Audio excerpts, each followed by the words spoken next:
Olá a todos, good afternoon everyone. I'm going to speak in Portuguese first and then I'll move to English. Okay. Bem-vindos a mais um debate da Mostra de Cinema Árabe Feminino. Essa segunda edição está rolando desde o dia 19 de maio até o dia 27 de junho no nosso site www.cinemaarabefeminino.com. A Mostra de Cinema Árabe Feminino é uma realização do Centro Cultural Banco do Brasil, Rio de Janeiro, e uma produção da Partizane Filmes. Esse debate faz parte da constelação Cinturão de Órion e teremos essa conversa sobre o filme Underground na Superfície, dirigido pela SALMA EL-TARZI. E apenas alguns recados, que se vocês tiverem perguntas, podem mandar no chat que a gente encaminha para a diretora. Se você gostaria de ouvir essa conversa em inglês, no áudio original, haverá o link no próprio chat. Se você quiser ouvir em português, você ouvirá a voz maravilhosa da Raquel, que é a nossa tradutora. E é isso. Vou agora falar em inglês e tenha uma boa conversa, gente. Espero que gostem. Well, now in English, thank you for joining us in this other event for the Arab Women's Film Festival in Brazil. Our festival is taking place until June 27th in our website, www.cinemaarabefeminino.com. This is a Q&A from the Orion Belt constellation. It's a Q&A with SALMA EL-TARZI, the director of the film Underground on the Surface. And before we start, just a few notes. If you have any questions, you can type on the chat. If you would like to hear the translation in Portuguese with our translator Raquel, there is the link in our chat, in the same chat on YouTube. So that's it. I hope you enjoyed this conversation. And now you will see Raquel. Salma, welcome. Thank you so much for joining us. I would like to start this conversation asking from the beginning, how did you meet Oka Ortega? How was the beginning of the process of your film? I first want to thank you for choosing my film. Also, it means a lot to me to show the film again in Brazil because I really love Brazil. I've been there, and since then I left a part of me in Brazil. So I'm always very happy to be here, even virtually. How I started the process of the film? Well, I started working on the film in 2011, and this was the year when the revolution happened, when the 25th of January revolution happened. And after January, I think we were all in a very weird place where we were like a little bit lost of what do we do, where do we go from there? Me as a filmmaker, where do I go from there? Because everything feels irrelevant or unimportant after what had happened. So what do I make films about?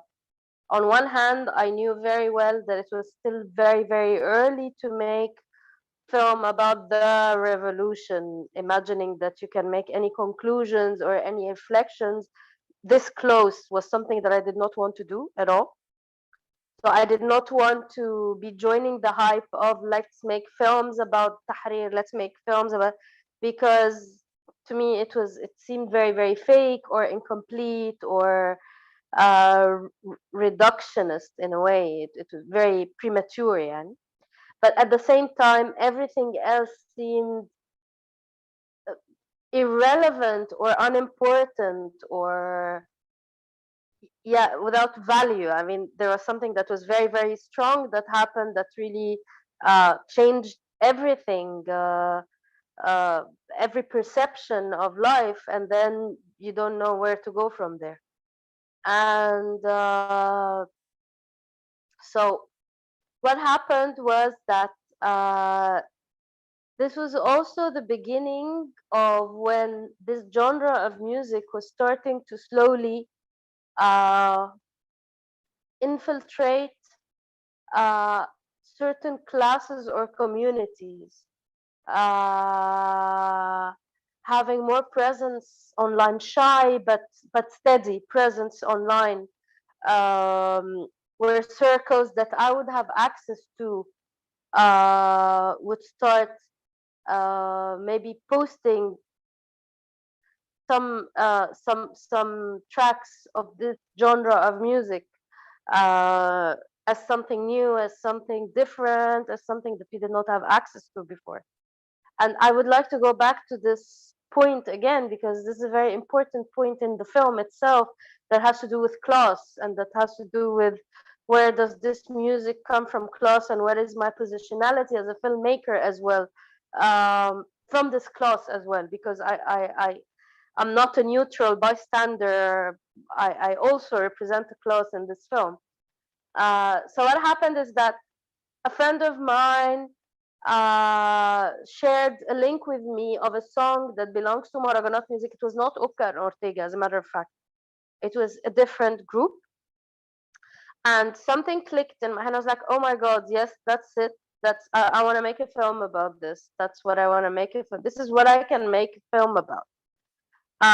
And I think that the reasons why I wanted to make films about at the time changed a lot in the process of making the film.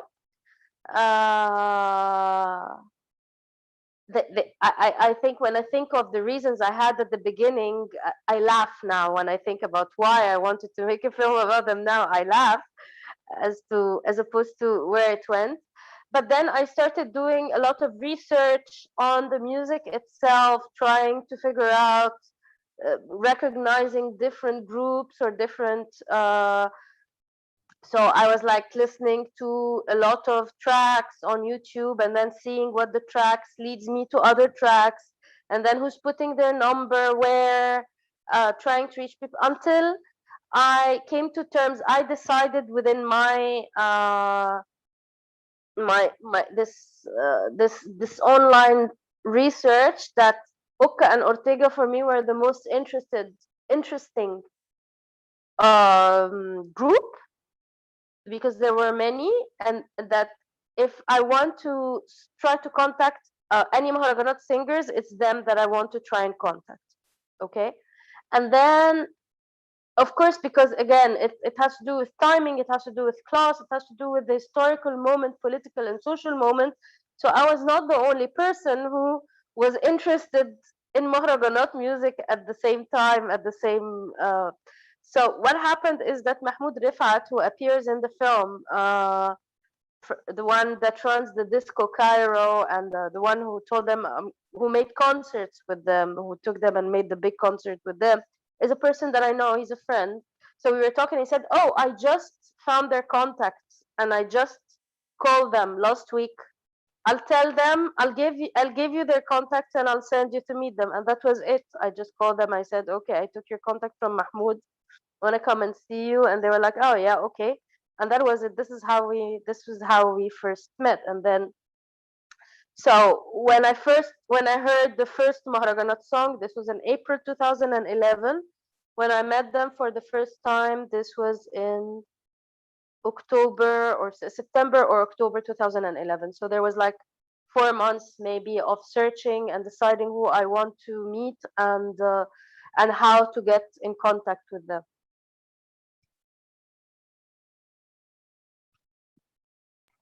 Wow, amazing. Do you want to talk a bit more about those keywords that you brought up in your speech, that are class and timing and history? Well, as I said, we had just come out of a revolution. Not that it had ended then, but I mean, like the first stage of it was there, and it was an intoxicating moment where we thought we were winning. It seemed like we won. It seemed like we toppled Mubarak, everything was going to be great, and we are going to change the world, and we're going to bring capitalism down, and everyone's going to be happy, basically. And we were at the heart of it, so we were like also full of vanity and arrogance and naivety,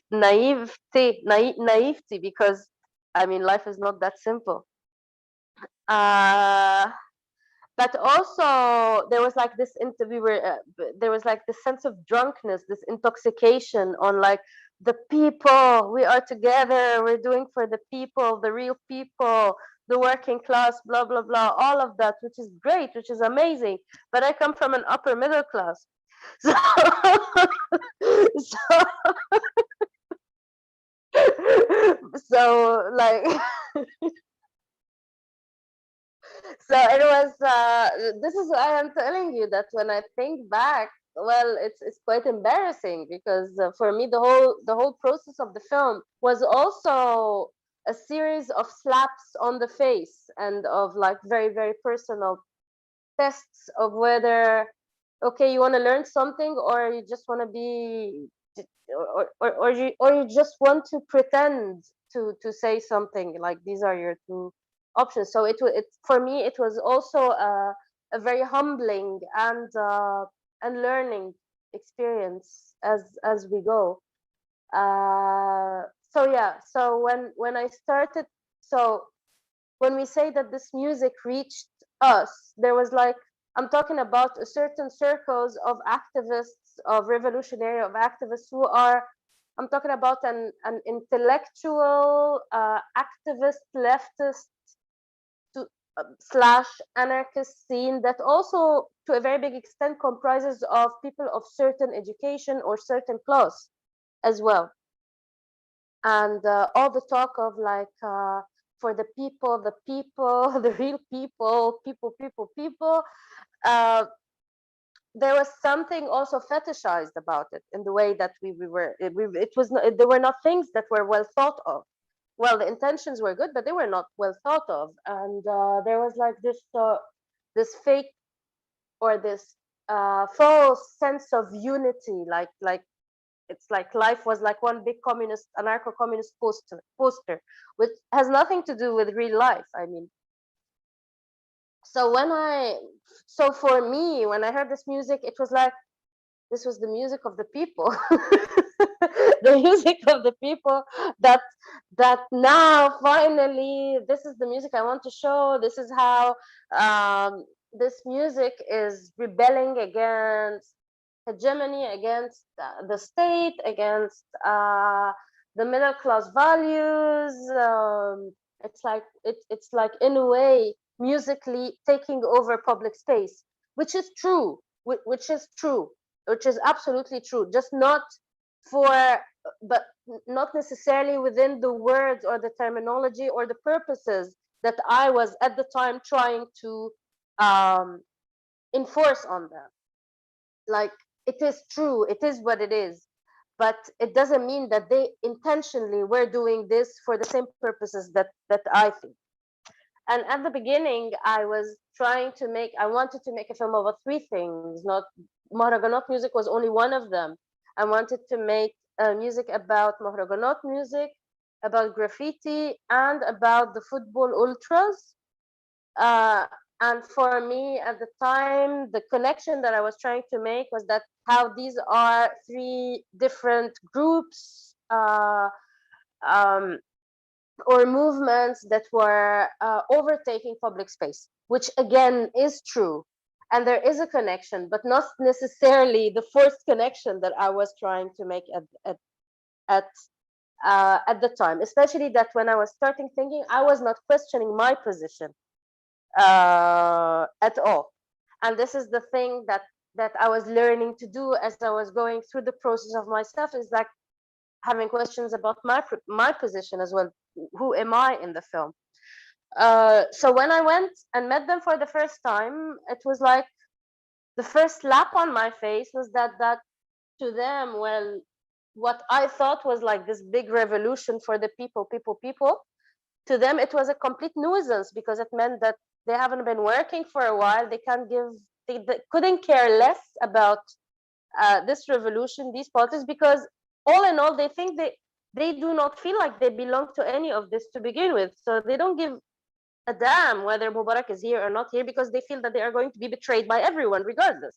Note that everyone in Mahraganat shares the same views. Some of the artists of Mahraganat are very, very politicized and were very active against the system, blah, blah, blah. But this generalization, this romanticization that me and the people in my camp, in my class, my fellow activists had about them was like that these are the people and this is the music of the people and all the people are there with us, you know, shoulder to shoulder fighting the system. And this was like the first slap and on the face, like, oh, okay. So actually to them this was like really, really a nuisance, this whole revolution thing, because to them it's like, okay, you're going to have this thing, this revolution you're having, it only means for us that there are no parties, there are no gigs, and that we don't have work, and we honestly don't give a shit about anything you do, because we do not, no one is going to take our side to begin with. So this was like a moment of, okay, so do I want to try and force a certain narrative on their story, or do I want to shut up and listen and then maybe learn something else? Because obviously there is like a lot I don't know, and I'm very, very happy that I chose to shut up and listen. So this is why the film took a completely different course, where I have become a character, even if I'm not a character present, but where I'm positioning myself in a visible way, or in a sense, in a place where you can always remember that I am here, I am behind this camera, not a fly on the wall, not an omnipresence, not I'm here. There's like this Salma behind the camera that is part of it, because I just wanted to keep this question about what I represent. I am this nosy middle class woman who is here and who is completely out of place, and I'm not going to try to camouflage or pretend that I'm not there, because I am there like a sore, even if we become friends, even if we're familiar, even everything, but it becomes a question that I wanted to be there. Yeah.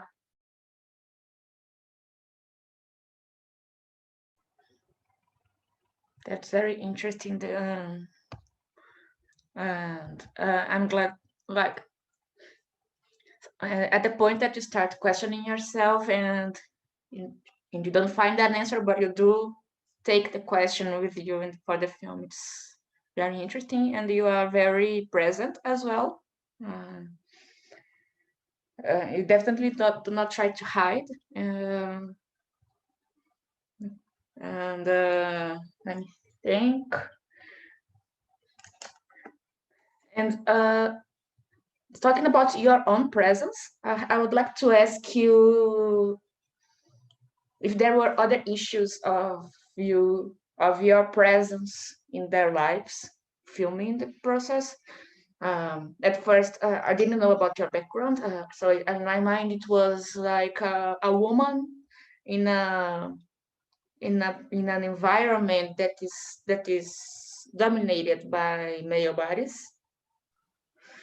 And now there's the class involved, the class issue involved, and the camera. And if I think about it, so can you talk a little bit about if it was if there were significant impacts about it? Yes, absolutely. It is a completely male-dominated environment where, like, it's like a bunch of a huge bubble of testosterone and a celebration of masculinity as well, with what I believe is a lot of closeted homoerotic nuances that no one wants to talk about, but that's not the issue now. But it is a celebration of masculinity. It's like man, man, man, man, man. And my presence in this film as a woman in this environment and throwing in the element of class, there are a few points that we have to be very, very aware of. Yes, it's not easy to be in this place, but I was not seen as a woman. I was seen as a mythical creature, or a giraffe, or maybe a dragon, a unicorn, something like that, for several reasons. A class, again, my class was completely protecting me, because I'm like, I come from a different planet. And because I am coming with them. So in this environment, I am protected by their presence. I follow them, so no one will touch me, because I am following. It would be an insult to them if I am being if someone bothers me, or and of course the camera, that gives you some certain sense of authority or control, because I'm the one who is behind the camera. I'm the one who is that. Speaking of the general environment, not my relationship to them personally. I think my relationship to them personally was more peculiar. I mean, when we go to one of these parties and there's like all these men, my presence as a woman from a certain class who is following them gives me this immunity, or give me this safety, that people just don't see me, or they just I'm just one of the, I'm part of the freak show that they represent to them, to the audience. I'm like one of the freak show, you know. I'm like another freak, you know. But I think to them, to Oka, Ortega, and Weza themselves, I think when I first met them, I think there was a mutual level of honesty between us. Is that I went, and at the time when I went, well, okay, I come from upper middle class. It shows in the way I speak, in the way, in my accent, in the way I hold myself, in my looks, in my everything, and in the fact that I'm doing what I'm doing, because this is not something a woman from a working class would be able to do. It's not something that would be acceptable, social, that not a lot of women from a working class would be able to do within their class. Maybe if they leave home and then go somewhere else, they can do it, but not within their class, not within their neighborhoods, not within. So I was definitely an outsider, because that's the only way a woman can do this, is for her to be a complete outsider, class, area, neighborhood, and everything. But for them, having said that, this didn't mean that I have money. I had zero money. It's just that this is my background, but I had zero money. I didn't have money for this film. I didn't have money for myself. You know, there was a revolution. I'm a freelancer. I was basically starving. There was no work for like months and months and months. And all I have at the time was like a flip cam that I had borrowed. And a flip cam was like these cameras that was there in 2010, 2011. And then they got discontinued, that are like no bigger than a mobile phone, and not much better than a mobile phone. It was like this, like really tiny, really shitty thing. And I'm going with this thing and tell them, well, I'm trying to make a film about you. And they're looking at me, looking at this camera, and like, okay, yeah, poor girl, okay. Yeah, sure, come make that. And I think that to a certain extent, they felt there was something similar between us, because they're trying to make their music with nothing. I'm trying to make this film with literally nothing.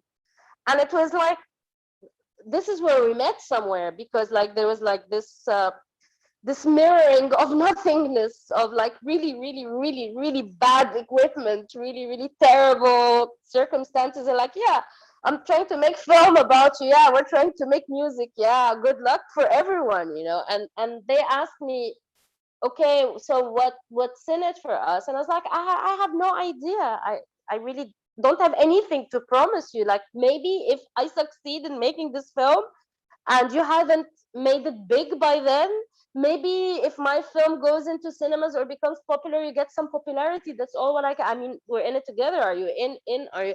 And I think it was like this honesty that created between us a bond that was not that created a bond on on an empathy and a professional level, I think at first they were like feeling sorry for me, or like thinking I'm like crazy. So there was something funny. I mean, they were looking at me as if I was like, okay, that's quite amusing. This person is quite amusing with this camera, thinking that she's going to make a film, you know. And it did actually happen, is that we grew together through the film. Like, they had an upgrade. They started making money, they started getting more gigs, so they started to get better equipment slightly, and I was starting to get funds, so I could get an upgrade in the camera. And I think that you can see in the film that the quality of the image changes throughout the film, because I'm changing the camera, I'm having actually an actual camera, and then I'm learning the camera, because I didn't have a crew and I didn't have anything. It was the first time I'm going to use this DSLR camera. So I was like literally learning how to take the focus and then going back and then zooming in. And I'm doing this as I'm shooting, because we are learning together, you know what I mean? As they are making mistakes and learning. So there was like a parallelism in me making my film and them making their career or their success or their music. And so yeah, it's a combination of these things and Klaus that made me completely untouchable. And me belonging to them. But even going to the place, even before I reached them, even going to the place, because going to where they are meant that I had to take several commutes, and going deeper and deeper and deeper into, this was like the end of the metro line. So the end of the metro. So the end of the official coverage the state covers, the official city where there is like official transportation or services. And then from there I had to take a tuk-tuk. A tuk-tuk is like a rickshaw. I don't know if you know the rickshaw or the tuk-tuk. It's like this, the Vespa that has a seat where you ride at the back. So it's really a Vespa or a scooter, but that's okay. And then you take it. But even then, I was not changing the way I dress or anything, or my hair or anything, but not a single time was I sexually harassed or bothered. And I do realize that this has to do with that I looked so out of place that this sort of gave me protection. It would not have been the same thing if I was in a different, if they were the same people in a different place with me, the same person, dressed the same way, probably the dynamic would have been completely different. But it's this combination of things that gave me this protection. Yeah.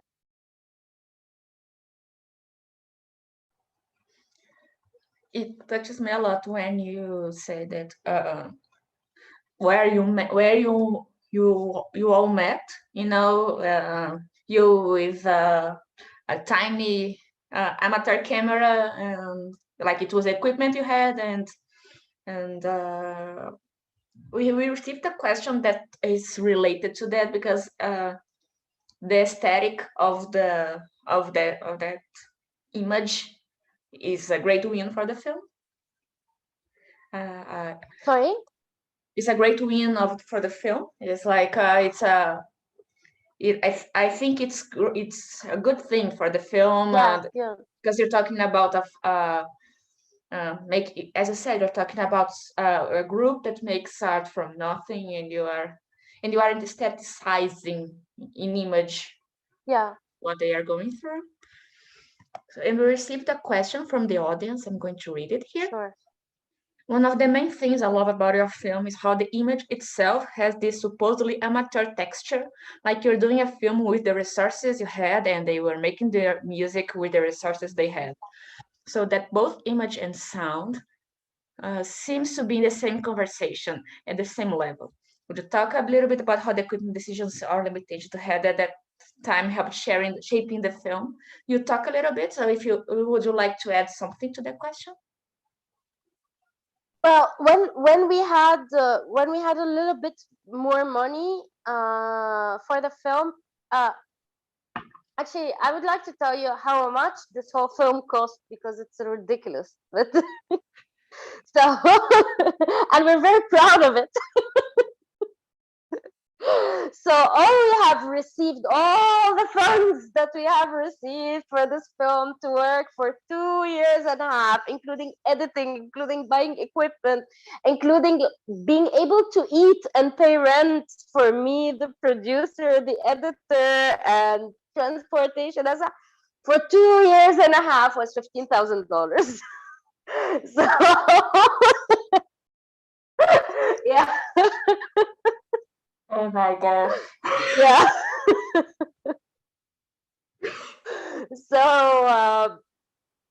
So yeah, so part of it is like when at the beginning, the question was like, okay, we don't have equipment, we have nothing. What do we do? Do we wait until we have a fund to make a film, or we start making the film and then, because the story doesn't wait. Okay, so what do we do? He said, okay, these are our circumstances now, and this is the film we want to make. And actually, it's also a statement. It's also a political statement that has to do with the politics of the documentary market, the festivals market, and the like. Okay, you want an image that is glossy, as if it's a TV commercial of yogurt or like sexy chocolate that is like falling from a fountain, blah blah blah blah blah. Well, okay, fine, cool. We're very happy to do that. Give us money. We don't have money. So we're going to make the films with what we have. And then you're going to have to take it and you're going to have to accept it, because that's not what makes films. So it was like also a little bit of a political statement that has to do with the dynamics of filmmaking, of documentary filmmaking, and then, so when we started making the film with the cheap equipment, it was out of necessity. It was not. It was out of necessity. It was also a political statement. To be honest, it was not. It's not. I would be lying if I'm saying that when I started making the film, I had the option to choose between cameras, and I choose this one for aesthetic reasons. This was not the case. This was like what it was, and it was a pure coincidence and pure. And the decision to go forward with it was completely political. But then when we had a bit of, and this also meant that that I didn't have a crew. I was like all alone. I didn't have professional sound. I didn't have a professional camera. I didn't have a cameraman, person, woman. I didn't have anything. Okay, it was like a lot of times just me and my producer going, or and then after that was just me going, using regular transportation, just going. And sometimes I would be crying to my producer like, I don't have money to eat, and he would be like, okay, I have 10 pounds. And 10 pounds at the time would be like, no, not 10, 100 pounds. 100 pounds would have been like the equivalent of $5. And he's like, okay, I'm giving you half of it. I'm keeping half of it. And you're going to go. You're going to get your ass off your chair. You're going to go and stop crying and go film. And that was it, because we didn't have any other options. So at the beginning, it wasn't really a choice.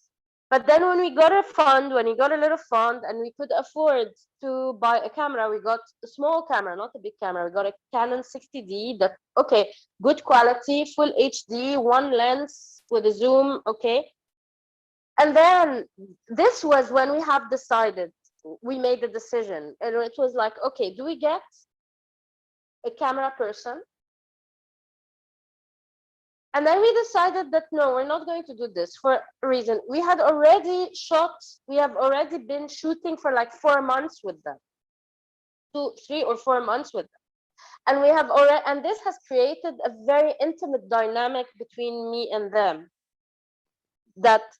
And then suddenly introducing someone behind the camera, it would completely ruin this dynamic and completely ruin this intimacy, and completely, not only they would feel that it wasn't that they would feel that they are being like watched or monitored or supervised.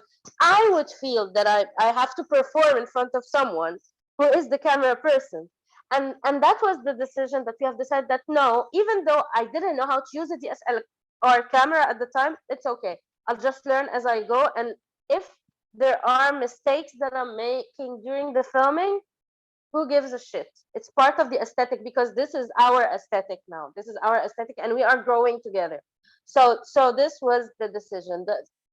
I mean, the editing, we've done the editing on the computer of the editor, who's also called Salma, who is also a friend, in her house. Okay, we've done it. We bought a hard disk. This was the thing. The thing that we paid a little bit of money, some of the money to make DCP copy to be able to send to festivals, some for the sound mixing, some for the coloring, but a lot of them also we paid them very, very little. And then when we received prizes in festivals, we paid them from the prizes. We paid the people that have worked in retrospect from these prizes. But even when you look at the credits of the film, I mean, the credits are very, very little. There's like very, very little people who have worked on this film, because this is all what we could afford.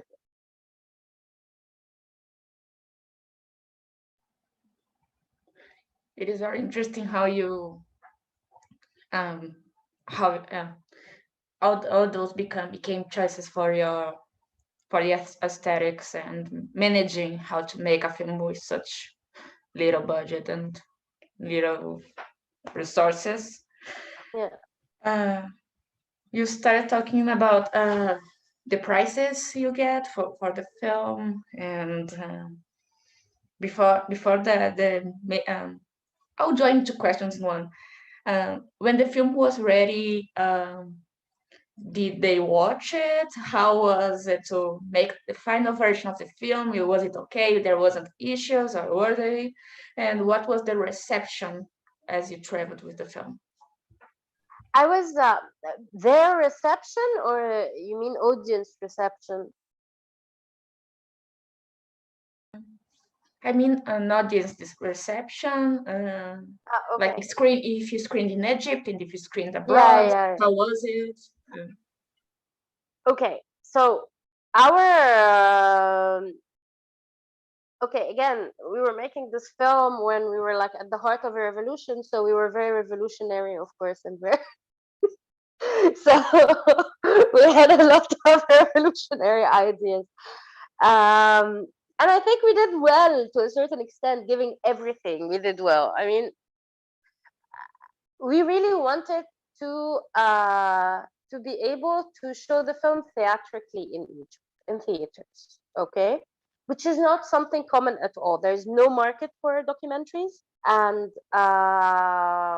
we don't have a lot of art cinemas.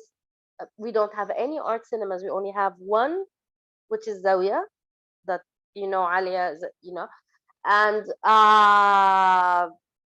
and we really wanted to, because we believe that this is a film that has to do with a topic that has to do with people that already have their own audience, and that we want them to see themselves. I don't want to make a film about Oka and Ortega, and for them and their people and their neighbors and their family not being able to see it, but then I go and show it in Paris. I mean, this is not what I want to do. I want to make films that are impactful where they are. So we really, really pushed hard into trying and make a theatrical release. Okay, and we did succeed. So we did show it in theaters, not a lot of theaters, 4 theaters, but 4 commercial theaters, and that's in 3 cities. So yeah, 4 in Cairo and 2 other cities, which is, for a documentary, is something. It's like a breakthrough. But this took a lot of fights. And in order to do this, also to understand that the film industry and the film distribution in Egypt is completely monopolized by 4 companies. So all the cinemas in all the country are owned by 4 distribution companies, and 3 of them are also producers. So they completely monopolize the market. So it's almost impossible to infiltrate this and put a film in a cinema that does not belong to them. And there's also a lot of alliances with the Chamber of Cinema and the Chamber of Commerce and the state, of course, to make sure that everything is completely under their control. There's nothing they hate more than like these independent films, and there's nothing that they wouldn't want to see making it more than independent films, because for them this means it is out of their control. So there's like a very, very, very stiff control over the production of cinema, whether when it comes to permits, whether it comes to syndicates. Where in Egypt, syndicates do not work to service the people who are working. Syndicates is like another way to control and spy on the workers, or to make them pay, or to make them under the control, because you can only get a permit to shoot from the police only through the syndicate. And in order to be a member of the syndicate, you have to either be a graduate, or you have to pay like a substantial amount of money. Otherwise, and there was like a certain point, the syndicate of actors, for example, were like fighting to take the legal right to arrest people. So if you go and act in a film, you are in the studio and you're acting in a film, and you are not a member of the syndicate has the right to come and physically arrest you. So this is what we are talking about. So putting the films in was like, but of course, because of all of this, we could only put the film in theaters in the worst season ever, where like everyone is in, there was like tests for high school, this national high school test seasons, examination seasons. So it was like very, very bad. And of course, we had zero money for publicity. So we made the step, but again, the place where it got the most reception and most was the art cinema that has a certain audience that would go to this sort of films. However, the film got leaked. So yeah, we don't know who leaked the. So it's there, it's online, people can watch.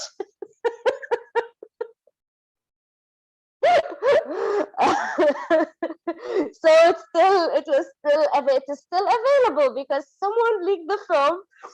Yeah. So it's available. And what would you want more than your film being seen by a lot of people and shared and leaked and pirated? I mean, that's amazing. So that's on one thing. The other thing is that was great. I was very, very careful while I was making my film about my position as a filmmaker, how much authority it gives me, how much control it gives me, and how much agency do the characters have, and how much exploitation or violence I could be doing, especially that they did not end up on good terms. I mean, they fought together and they split, and I was very, very worried that either Oka or Ortega or Wizza would feel offended, or that they would feel that I took someone's side. And so when they watched the film, I was very, very worried. And to my surprise, and I was very, very happy that both sides saw that the film did them justice, and they were like very happy, like okay, are you happy, are you happy? Yes, they're happy, and they still have the same issues with each other. Obviously no one at the time, they hadn't reflected on their position, but they didn't feel that the film was taking side. They felt that it was true to what happened, and I was very happy that they were happy with it, that they did not feel that it misrepresented them or exploited them in any way.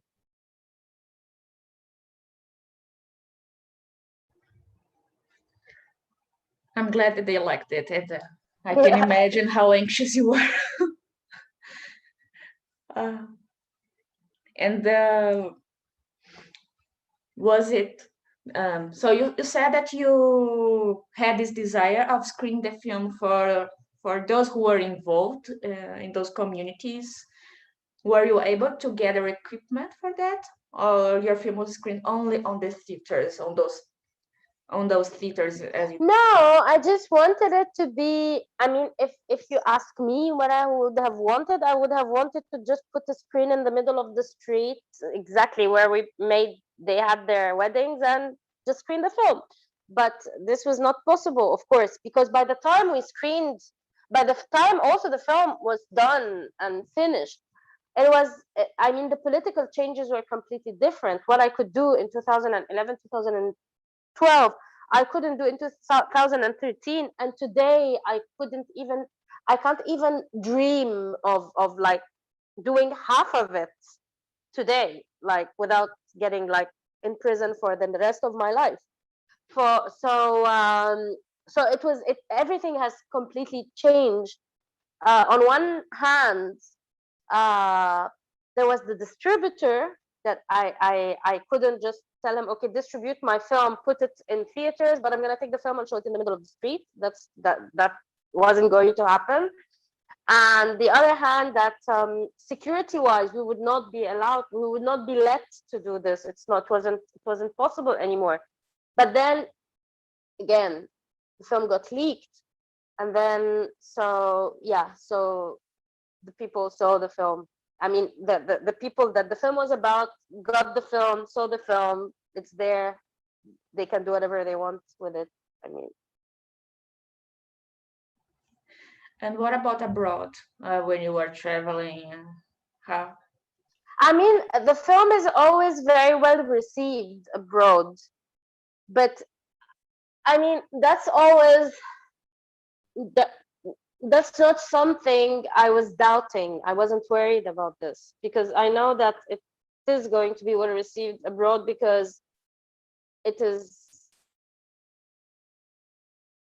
different, it's exciting, and a lot of people can see it. Although this is exactly what I did not want, but I totally understand why some would be attracted to it for it being exotic. For the whole topic, for me, myself being exotic, for me being like the Arab woman, and then they come and see me and I'm not veiled, and then they get very, very disappointed. But anyway, but yeah, so this is one of the reasons why it is very, very important for me that it is shown to its audience. That was very more important for me. And it was also important for me to to all the time question whether I am romanticizing their experience. If I am creating an exotic image of them, or romanticizing it. This was something that I was always trying to question, or always trying to reflect on, or trying to not do. With this new awareness of what my class means here, and what authority.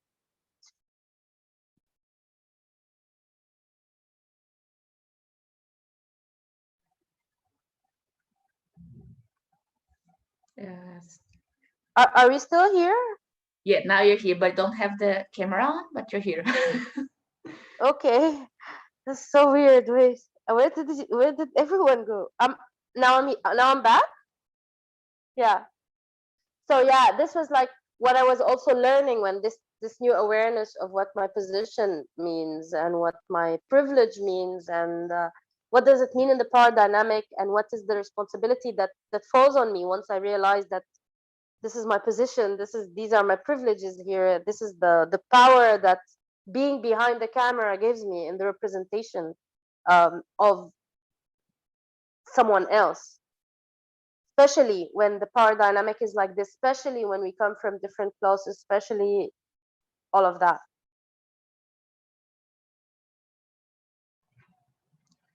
We are arriving at the end of the Q&A, and I only have words to thank you for this inspiring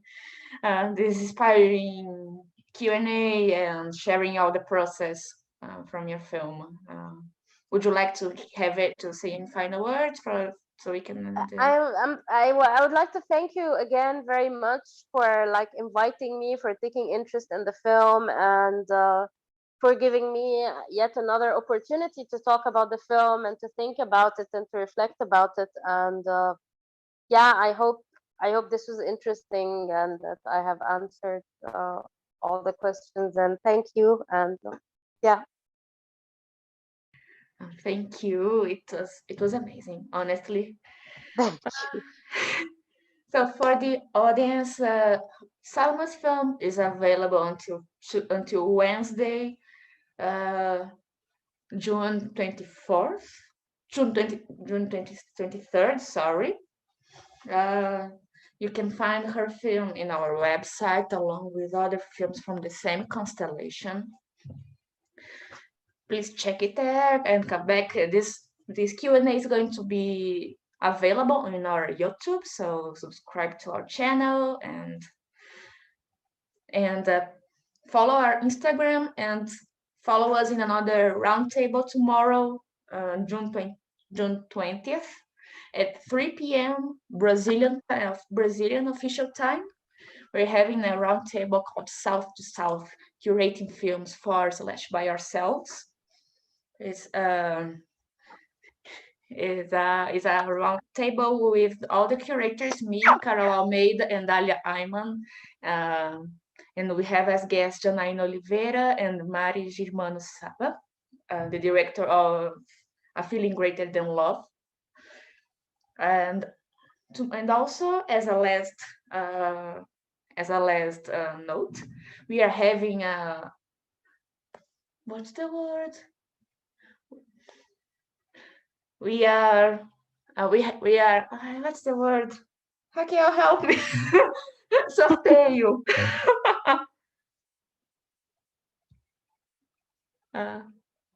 Well, so it's like we have this partnership with a book publisher, and we are giving away a book of theirs, and we are choosing the person that's going to get the book tomorrow after the roundtable. So if you haven't joined this giveaway, check our Instagram, and if you have already, watch the streaming tomorrow. This amazing conversation in the end, we're going to make it. Okay, thank you so much, and have everybody a great day. Thank you, Salma. Thank you, Raquel. Bye, and thank you, Raquel. I'm so happy we met again. Yeah, bye. Bye-bye. Bye.